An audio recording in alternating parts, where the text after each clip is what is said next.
زین العابدین ہیں، عبادت گزاروں کی زینت ہے۔ وَاعْبُدْ رَبَّكَ حَتَّى يَأْتِيَكَ الْيَقِينُ، آخری سانس تک عبادتیں مسلسل ہیں، 35 برس تک گریہ ہے، آنسو ہیں۔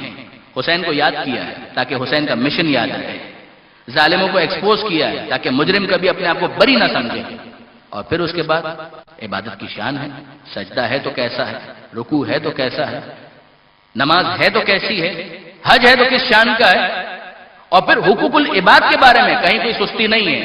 جو میں نے عرض کیا تھا کہ اصل کام تو معاشرے کے اندر جو کرنے کا تھا، اس کے لیے یہ حکم دیا جا رہا تھا کہ تسبیح کرو، حمد پروردگار کرو، تاکہ دل میں کہیں تنگی نہ آنے پائے۔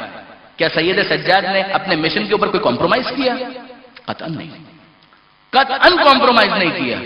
کیا سوشل ورک کے اندر کہیں کمی نظر آتی ہے؟ ہمیں کوئی کمی نظر نہیں آتی۔ عبادتیں بھی ہو رہی ہیں، اور راتوں کو اٹھ اٹھ کر روٹیوں کے تھیلے اپنی پشت پر لاد کر ان غریب محلوں میں پہنچتے ہیں کہ جہاں پر مسکین ہیں، بیوائیں ہیں، یتیم موجود ہیں۔ کیا یہ ایک دن سید سجاد نے کیا؟ میں یہ کہوں کہ میرا بیمار امام، اس کی پشت بہت زخمی ہو چکی تھی، تو 1 رات 2 رات 3 رات یہ کام کیا ہوگا؟ جواب جی نہیں، قطعاً نہیں۔ یہ سید سجاد کی زندگی کا کتنا اہم رخ ہے، اس کو نظر انداز نہیں کیا جا سکتا۔ جہاں سجدہ گزاروں میں سید سجاد جیسا کوئی نہیں ہے، جہاں نماز پڑھنے والوں میں سید سجاد جیسا کوئی نہیں ہے، وہیں پر غریبوں کی خبرگیری کرنے میں، بیواؤں تک راشن پہنچانے میں، یتیم بچوں کے سر پر ہاتھ پھیرنے میں، اس میں بھی سید سجاد کا کوئی ثانی نہیں ہے۔ یہ آل محمد کا سلسلہ ہمیں کتنی ایک بیلنس تعلیم دیتا ہے۔ وہ کہتا ہے سجدہ گزاروں میں شامل ہونا، مگر خبردار مناسٹسزم کی طرف مت جانا، راہب مت بن جانا، غار میں نہیں جانا، گھر کو ترک نہیں کرنا ہے، دنیا میں رہنا ہے، دنیا کے بن کے نہیں رہنا ہے، اللہ کا بن کر دنیا میں رہنا ہے۔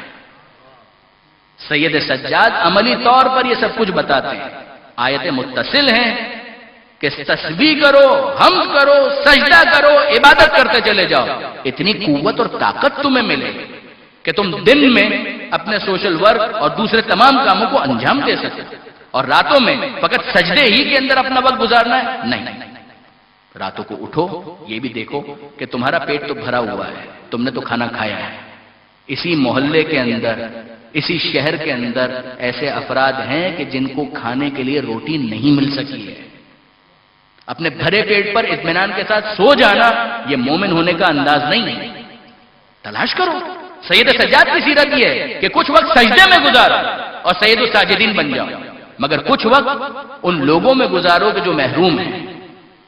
وہ پروردگار عالم نے اپنا عیال اور اپنا کنبہ جن کو قرار دیا ہے کہ اگر تم کسی غریب کو روٹی پہنچاتے ہو تو یہ مت سمجھو کہ تم نے اس غریب کی مدد کی ہے، سمجھو کہ خدا کے خاندان کا ایک فرد تھا کہ جس کے پیٹ کے لیے تم نے روٹی فراہم کی ہے۔ عجیب ہے برادران عزیز جو تعبیرات آئی ہیں۔ میں نے بعض مجالس کے اندر یہ کہا بھی کہ حضرت موسیٰ علیہ السلام کا یہ مکالمہ خدا کے ساتھ، تو خدا نے کہا کہ اے موسیٰ اگر میں تمہارے گھر پر آؤں تو کیا دو گے؟ موسیٰ کانپ گئے کہ اے پروردگار تو میرے گھر پر آئے گا، کیا مطلب؟ وہی جسم و جسمانیت سے بری، امکان نہیں ہے۔ پروردگار نے کہا کہ ہاں موسیٰ، سمجھانا یہ چاہتا ہوں کہ اگر کوئی واقعی غریب تمہارے گھر پر آ جائے تو یہ مت سمجھنا کہ اس نے ہاتھ پھیلایا ہے، اگر کچھ اس کے ہاتھ پر رکھو گے تو یہ سمجھ لینا کہ گویا خدا کے ہاتھ پر رکھا ہے۔ چوتھے امام کے جملوں کے اندر ایک فرمان یہ بھی ہے، یہ امام حسن سے بھی منسوب ہے، چوتھے امام سے بھی منسوب ہے، کہ چوتھے امام جب کسی سائل کو کچھ دیا کرتے تھے، جب کسی سائل کو کچھ دیا کرتے تھے تو اس موقع پر اس کو چوما کرتے تھے کہ اب یہ اس ہاتھ سے سیدھا خدا کے ہاتھ میں جانے والا ہے۔ ائمہ کے بارے میں ملتا ہے کہ جب کسی نے یہ کہا کہ اتنا آپ دے دیتے ہیں، اتنا خرچ کر دیتے ہیں، تو معصوم کا جملہ یہ تھا کہ یہ کتنا اچھا آدمی ہے، میرے یہاں کے فانی مال کو وہاں کی باقی دنیا میں پہنچاتا ہے اور کوئی کمیشن بھی نہیں مانگتا ہے، مجھ سے کوئی معاوضہ بھی نہیں مانگتا۔ برادران عزیز کبھی یہ مت سمجھیے گا، میرے نوجوان دوست خاص طور پر کبھی یہ نہ سمجھیں کہ سید سجاد اگر عبادت کرتے تھے تو عزاداری پر کمپرومائز کرتے تھے، قطعاً نہیں۔ عزاداری کرتے تھے تو سجدے پر کمپرومائز کرتے تھے، قطعاً نہیں۔ عزاداری اور سجدے کرتے تھے تو سوشل ورک پر کمپرومائز کرتے تھے، قطعاً نہیں۔ ہر چیز اپنی جگہ پر آپ کو نظر آئے گی، جو عدالت کا بھی تقاضا ہے اور کمال کا بھی تقاضا ہے۔ ہر چیز اپنی جگہ پر نظر آئے گی. کہیں آپ کو غفلت نظر نہیں آئے گی. کیا سید سجاد نے فیملی لائف نہیں گزاری ہے؟ بالکل گزاری ہے. کیا سید سجاد کی اولاد نہیں تھی؟ یقیناً تھی. سید سجاد اس حد تک سوشل ورک میں انوالو تھے کہ واقعہ ہررا کے دوران منتہی الاعمال شیخ عباس قمی وہ لکھتے ہیں کہ اس دوران سید سجاد سینکڑوں فیملیز کی کفالت کیا کرتے تھے جب یزید کے حکم سے مدینہ کو تاراج کیا جا رہا تھا. کتنی ہی خواتین، کتنے ہی بچے جتنوں کو سنبھال سکے، سینکڑوں کی تعداد میں سید سجاد کفالت کرتے تھے. اور ان میں سے بعض کا یہ تبصرہ تھا کہ ہم اپنے گھر میں کبھی اتنی راحت میں نہیں تھے جتنا اس سید کے گھر میں ہمیں راحت اور سکون نصیب ہوا ہے. کسی کو روٹی دینا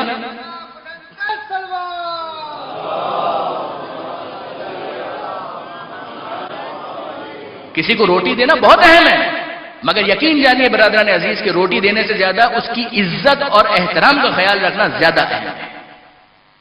روٹی کھلانا یہ تو اس کے پیٹ کی ایک ضرورت تھی، مگر اس کے نفس کی بھی کچھ ضرورت ہے، اس کا بھی کوئی تقاضا ہے. چوتھے امام یہ کیوں کرتے ہیں؟ یعنی ذرا غور فرمائیے اس بات کے اوپر کہ چوتھے امام یہ کام کیوں کرتے ہیں کہ چوتھے امام جب راتوں کو اٹھ کر جا رہے ہیں اپنے چہرے پر نقاب ڈال لیتے ہیں. کیوں؟ پتہ بھی نہ چل سکے کہ کون آیا اور روٹیاں رکھ کر چلا گیا. ان بچوں کو پتا ہے کہ وہ آنے والا ضرور آئے گا. کیفیت یہ ہوتی تھی کہ وہ اپنے گھروں سے باہر نکل کر ایک دوسرے کے چہرے کو دیکھتے تھے، اطمینان تھا کہ وہ آنے والا ضرور آئے گا. اور پھر اس کے بعد جب نظر آتا دور سے سید سجاد اسی نقاب پوش کو وہ جو دیکھتے تو کہتے وہ گٹھڑی والا آ گیا، وہ روٹی والا آ گیا، جو روز ہمارے کھانے کا انتظام کرتا ہے وہ آ گیا. آپ ذرا غور فرمائیے برادران عزیز، کیوں ہم چوتھے امام کی اس سیرت سے اتنا سبق بھی نہیں لے پاتے؟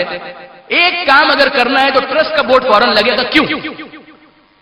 اس کو ذلیل کرنے کے لیے. جس غریب کو اس جگہ پر اکوموڈیٹ کیا ہے، کیوں یہ پیسے والے اپنی انانیت کی خاطر جب تک اس غریب کو پوری طرح سے ذلیل نہ کر لیں ان کے دل کو سکون کیوں نہیں ملتا؟ اگر اللہ کے لیے اس کام کو انجام دیا ہے، قربتاً اللہ اس کام کو انجام دیا ہے، تو کیوں اتنا اعلان کرنے کی ضرورت ہے؟ خاموشی سے اس کام کو انجام دو، پتہ بھی نہ چلے اور اس تک وہ چیز پہنچ جائے. میری توجہ ہے سورہ بقرہ کی اس آیت کی طرف، ان تبدوا الصدقات فنعم ہی، کہ جہاں پروردگار کہتا ہے کہ صدقہ اگر بتا کر دو، اعلان کر کے دو، اگر اس کا اظہار ہو اچھا ہے. ساتھ ہی ساتھ یہ بھی تو موجود ہے کہ ان تؤتوها الفقراء، اور اگر اس کو چھپا کر دو، ان تخفوها وتؤتوها الفقراء، اگر اس کو چھپا کر دو یہ بہتر ہے. یہ کیا ہوا؟ ہر چیز کا مقام اور محل ہے.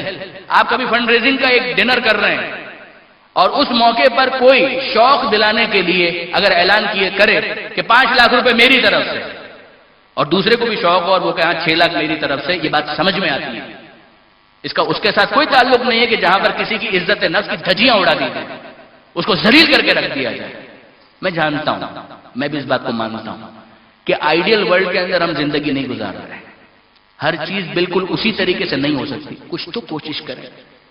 سید سجاد کی سیرت سے یہ پیغام تو کم سے کم ہم لیں کہ عبادت پر بھی کمپرومائز نہیں ہوگا، سوشل ورک پہ بھی کوئی کمپرومائز نہیں ہوگا، اور اس طرح سے کرنے کی کوشش کریں گے کہ سامنے والے کو روٹی بھی مل جائے اور اس کی عزت نفس بھی مجروح نہ ہونے پائے، کہیں اس کی سیلف ریسپیکٹ کو ڈسٹرب نہ کر دیا جائے.